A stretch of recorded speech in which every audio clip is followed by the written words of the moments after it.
Flawed victory. So I just saw the new Mortal Kombat movie and it was delightfully bloody but also undercooked.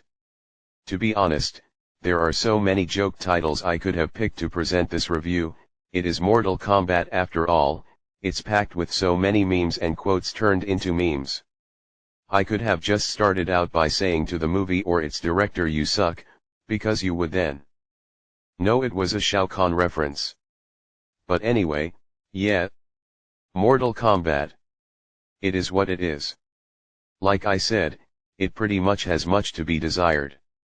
And as a casual MK fan, who only got into the series thanks to MK9 that came a year before MKX because Australia hates violent video games, also F***CKU, ACB, I can guarantee that hardcore Mortal Kombat fans will get a kick out of this movie if they are going in to watch that lovely red corn syrup get splattered across the surfaces of walls and floors. Instead of, getting engaged with the story and overall world of the Mortal Kombat series. And is the story as good as the gore? Nope. And here's why. MMA fighter Cole Young, Lewis 10, is a broken down fighter who gets targeted by assassins hired by Shang Tsung of Outworld. Outworld and Earthrealm are at odds with each other and so every millennium they have a tournament and whoever champion from either world wins gets to take over Earthrealm or leaves it alone. Sub-Zero is tasked by Shang Tsung to kill Earthrealm's champions, including Cole Young, because he and many others bear a dragon emblem tattoo, the freaking Mortal Kombat logo, that signifies them being a chosen fighter.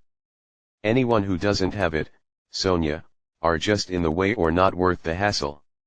So now, Cole Young and a pocket full of Earthrealm's fighters train with Liu Kang to become combat ants in the pending tournament that will decide Earth's fate. Will they succeed? Will we also see Scorpion get revenge on Sub-Zero in this story? The answer to both questions are as predictable as the screenwritings. The best thing I can say about this movie is the action. Say what you will about the movie's hardships, but the action is quite top-notch. It's what you come to expect from Mortal Kombat, along with a few awesome-looking kills. As someone who at first got into the series, because of the fatalities, yes, I was that messed up, these are some of the most gruesome moments the movie offers. Heads are getting impaled, hearts getting ripped out, skulls crushed, guts falling out, arms chopped, bodies getting burned and ashed. At this point, the gore is a Mortal Kombat trademark and a far cry compared to the original 1990s PG-13 movie. The filmmakers knew they were making a MK film so they had to make sure they captured that essence that earned the game the existence of the ratings board, F***CK. You again, ACB. I will admit though, the action in certain scenes were sloppy. And it's not because the action wasn't good, it's mostly because of the editing. The editing is so awful. Even the talking bits were edited so poorly. There are conversations that have like 4 cuts during a sentence and my only guess is that they probably wanted to tone down the exposition. Which then makes me question why the runtime could have been longer. Even if you don't like slow-paced scenes where there isn't a lot of action, a lot of the talking parts seem like they were screened for a test audience that don't like to be bored and just get right into the action. Some exposition is needed to fill in some the plot beats, otherwise you're gonna leave the film with some questionable plot holes. I'll get into that later, but really the action is really good when it's framed good and isn't jumping around a lot to hide the flaws of the shooting process. I know the Marvel movies do that a lot, but here, you're making a movie most adults are gonna want to flock to, and I simply don't like that method when it's used for more serious works. The characters range from good to okay to quickly forgettable. Let's start with Cole Young. Garbage character. I did not care, not even in the slightest, about his arc or his development. He starts off being a bad MMA fighter who got his ass kicked a lot, but then later in the film he sees his family in mortal danger and somehow becomes like the best fighter in the world. This is like Dragon Ball. Evolution levels of bad writing. So basically he starts off being awful at something he's passionate about and then suddenly becomes perfect at the end. That's not compelling writing to me. You literally just gave the guy plot armor because he loves his family so much. But he didn't follow an arc that feels earned to get that armor. He's boring and generic is the best description I can give. About Cole, and I expected he would disappoint me. He's basically nothing more than an audience surrogate character. If they wanted a lead character for this story so badly, why couldn't they just use Johnny Cage? I played through the story mode of MKX and he basically goes through the same type of arc as Cole does in the film, only Johnny Cage earned that arc and got together with Sonya and had a daughter who kicks just as much ass as her dad. No, he's too obvious, let's use him as a cameo for a sequel hook.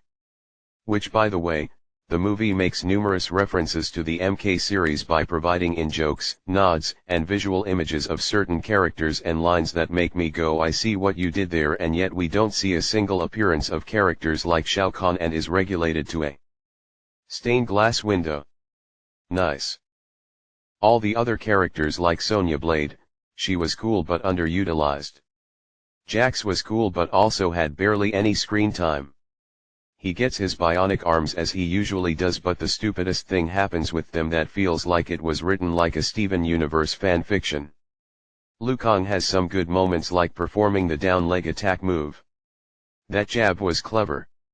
He only ever got to use his signature moves like the bicycle kick and flaming dragon only once. That was neat, but otherwise personality-wise he's a boring monk who is far removed from the recent MK titles. Raiden shows up for about 5 times during the whole movie and doesn't partake in any of the action despite showing off cool electricity powers. Shang Tsung also does nothing except suck Kung Lao's soul, in which he also makes the "your soul is mine" line. Kung Lao needed more screen time. He's like the coolest MK fighter with the razor Shaolin hat that can saw opponents in half. Yes, he's that awesome and can also teleport. Cabal was also pretty badass with his super speed and wisest remarks. Other fighters like Myliana, Hammer Guy, Bat Lady, Reptile, and Goro are simply just kill fodder and have no interesting personalities other than having cool powers, brute strength, and agility. The only other character that I actually loved was Kano. And it's not because he's Australian, but he's an Australian with a broad vocabulary of insults just like we Aussies have. Every time he speaks, he's always dropping the F-bombs or making horny remarks. He also makes a lot of references which loses its identity a lot, but Earthrealm has Hollywood so it makes sense. But he's also just so charming and charismatic to watch because he's the only actor on screen who's eating up the scenery and embracing the cheesy nature of the universe. Kano's clearly the best part about the movie. What's not good is how they explain this universe, which is where the plot holes come in. Now I know this is a different MK timeline and things are not canon to the MK universe, but what the hell is Arcana? That was never mentioned in the games. Were they? I just thought the fighters were a bunch of badass normals taking on super-powered beings and they all bled after juggling them in the air. One of the fatalities even has a cop who can shoot a god like Raiden in the face. Why in this movie do the fighters have to have a MK emblem tattooed on them to become fighters? So they can unlock their Arcana, which is essentially their super move. In the recent MK titles they have what are called X-ray moves, where the characters unleash a flurry of fatal attacks on their opponents. In this case, Sonya shoots purple beams out of her wrists because it's her Arcana. What? Isn't that just like her purple blasters from the last game, but it's her special power? This is where the film falls flat on its face when it's attempting to adapt a video game. And if we're going by Mortal Kombat tournament logic, why is it Shang Tsung who orders the attack on Earthrealm, and did Shao Kahn tell him to proceed with the plan? I thought that was the plot after the first tournament of Mortal Kombat, not before.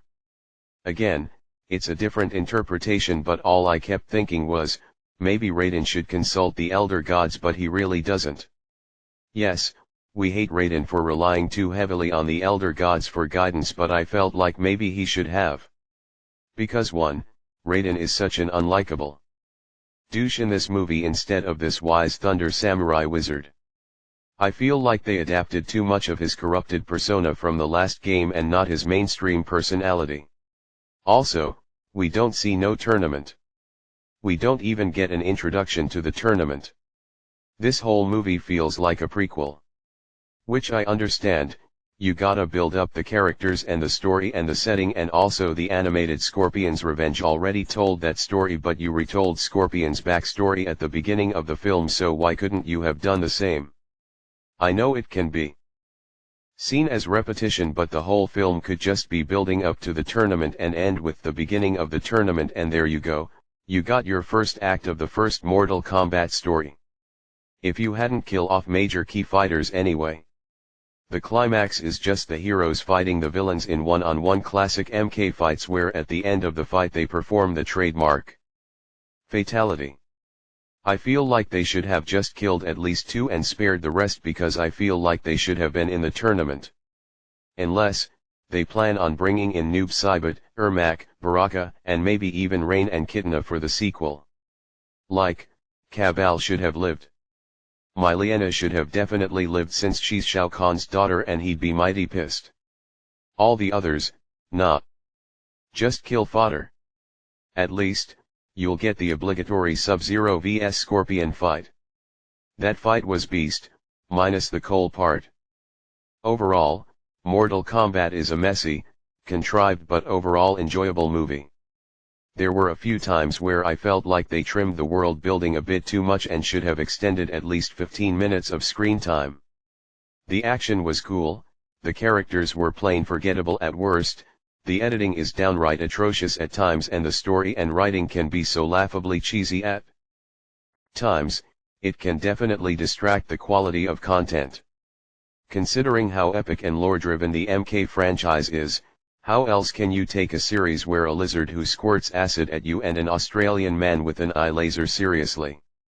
The lore is definitely interesting, but in the games, the lore when adapted to film is a spiraling circle of confusion when you don't know which aspect of the game you're adapting from. It's not terrible but not good enough to meet the criteria of film, which is a given for many video game to movie adaptations. Film studios still have a long way to go to fully grasp what makes game to movie media work. And we can still get that.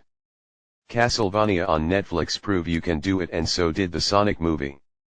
Mortal Kombat will give you that same feeling as the Tomb Raider remake movie did, and that's putting it bluntly. 5 out of 10. You can definitely enjoy this movie if you turn your brain off and watch a bunch of senseless violence happen on screen, but that's all you're getting. My recommendation, if you want to watch a good Mortal Kombat movie that does the story better, you're better off watching the one made by the Last Airbender guy and executive produced by the guy who made Hi Hi Puffy Ami Yumi. Anyways, thanks for watching, see you later, ciao.